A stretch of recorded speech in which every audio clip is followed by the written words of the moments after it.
channel. I am the Sinister one, and today I will be doing a review on A Blade in the Dark, directed by Lamberto Bava, son of Mario Bava. It's a giallo film, an Italian film, which I absolutely love. Italian cinema. You cannot go wrong.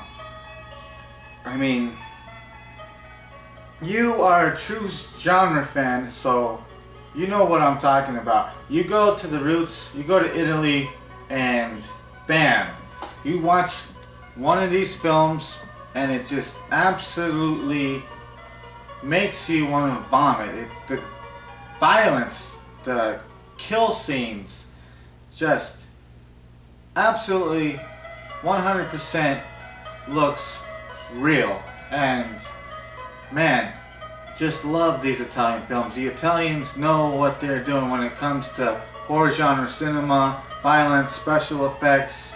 Yes, they know what they're talking about. They're on the top of the game, and they're gonna make the best of what they can to top another film. So love the 80s, the 70s Italian films. Lamberto Bava, son of legendary director Mario Bava, who started the giallo film.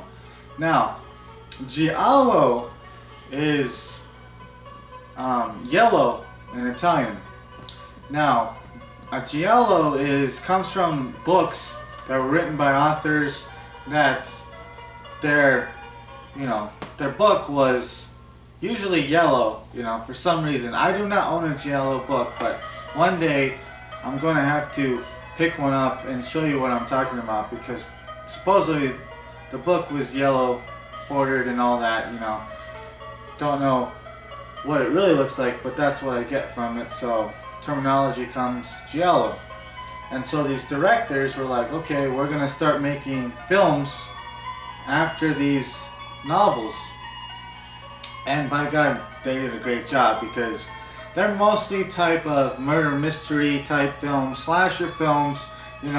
Who's doing the killing, who's the killer. You're trying to, when you're watching these films, you're trying to figure out, okay, who can it possibly be? Is it the gardener? Is it the chef? Is it the maid? Is it the butler?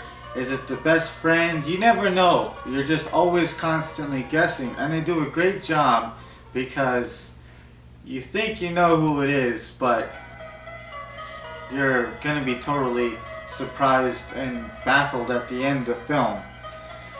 And that's the greatness about these giallo films. So, on this review, A Blade in the Dark, directed by Lamberto Bava, starring Andrea Acquipinti, Fabiola Toledo, Laura Lombardi. Now, Fabiola Toledo, she comes later on in the film genre, and stars in a film called Demons, which is a great film by Dario Argento, Lamberto Bava. It's a classic. If you haven't seen it, shame on you. But most of the people out there watching this film know what I'm talking about. Demons, just you can't go wrong with that film. I'll do a review on it. I really don't have to. It speaks for itself, but I will, just because I am the Sinister one. So, on that one, we're going to get back to A Blade in the Dark. Now, with the actor Andrea Acquipinti, all these actors in this film, 1983, they've all made their fame.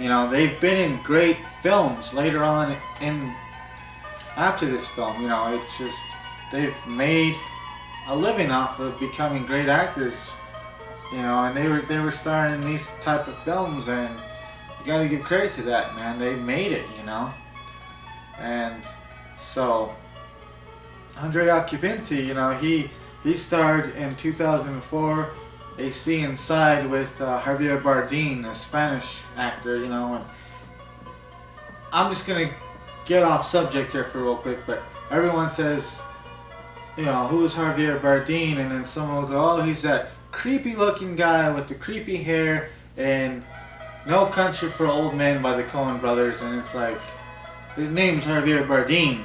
You know, he was in Skyfall. He was the boss, you know. So, you know, off subject, but back onto the subject. Andre Occhipinti, you know, he does really great. He's really young in this film. Most of them are, you know. Fabiola Toledo, she's a beautiful Italian actress, and she made a name for herself, you know, and later on in the genre, so she does really good in this film. And I just can't, you know, the violence is just great. I mean, there's the cliche scene in the bathroom where this girl, she gets butchered all to hell. And, you know, that's what you're looking for. You're like, alright, you know, this is what I came to see, you know. So, again, A Blade in the Dark. And let's get down to it. I'll give you a little description of what this movie is about.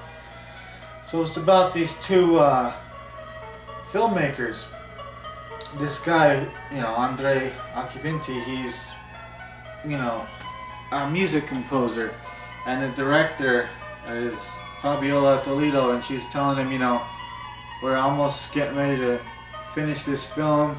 I want to have you in this villa and to get you in the mood and compose a song for my movie. And he's like, okay, so he's getting into the mood of things, and he starts to come up with this theme for the movie. And, you know, he's got his girlfriend, he's got his neighbor, he's got his gardener, he's got his, you know, previous owner of the villa that used to live there before him. And one by one, these people start getting picked off. And he's trying to figure out who the killer is, you know. And it just, I don't need to say anything more about it. It just goes from there, and you have to watch it because it's really a great film. And of course, there's that little actor boy who's starred in Lucille Fulci's House by the Cemetery and Manhattan Baby. And he's always the same. He's always got the same long hair. And, you know, these are dubbed, you know, of course, because they're Italian films. And they have different titles. But this is the US version, and Blade in the Dark, Anchor Bay Edition. So, yeah, that little boy, you know, he's just like, oh, there he is again, you know. If you watch the Italian film, it's like, oh, there's that little blonde-haired kid, you know, that everybody seems to hate. But, you know, it's not his fault. His voice is dubbed, and they give him such a terrible dubbing. I mean, it's just, oh, God. But, you know, it's funny at the same time, too. But, you know, when you get to the Italian films and you start seeing him show up more and more, it's like, oh, there he is again, you know. But they use him a lot in these films. And I thought, you know, that's pretty cool. So, again, A Blade in the Dark. It's one of the great giallo films, and they're not, you know, they're not for the faint of heart. I mean, if you cannot handle extreme gore and blood and people getting slaughtered, then you probably want to stay away from these films. But if you're true and you love the next level of extreme and graphic violence, then, you know, you stick with these films. So, A Blade in the Dark, you know, they gave it a 3 out of a 5, and I'm gonna give it a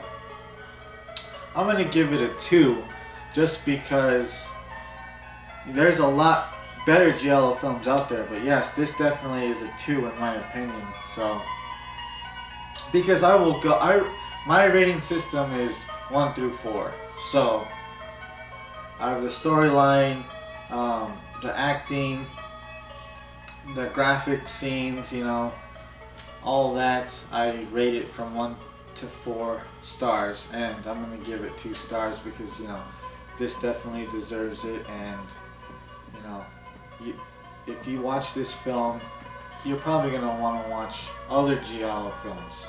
So I thought I would dedicate, this video of mine to giallos, and I'll be doing a lot more because I own a lot more and I love these type of films, and you can never get enough of this stuff.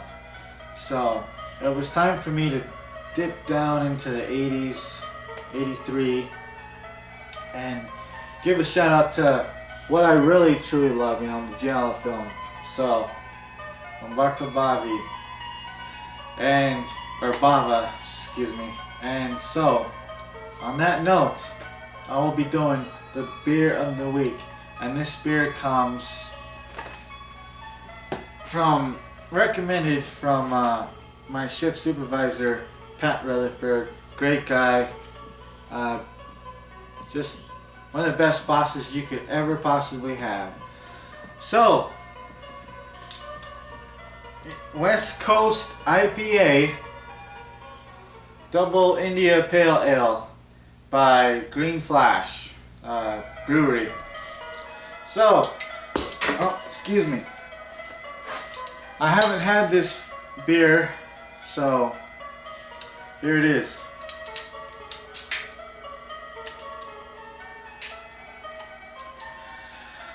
Salute to Lamberto Bava and Pat Rutherford.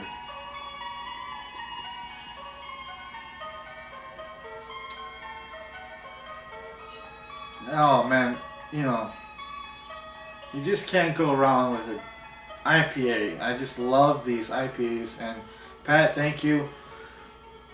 It's everything you said it would be, so glad to finally find this and pick it up. But dedicate this review, A Blade in the Dark, to you. And yeah, again, support your local Sinister one. Please like my video. If you don't like it, give it a thumbs down. Comment. I would love to hear all your feedback. And I will be back next time with another review. Sinister out. West Coast IPA.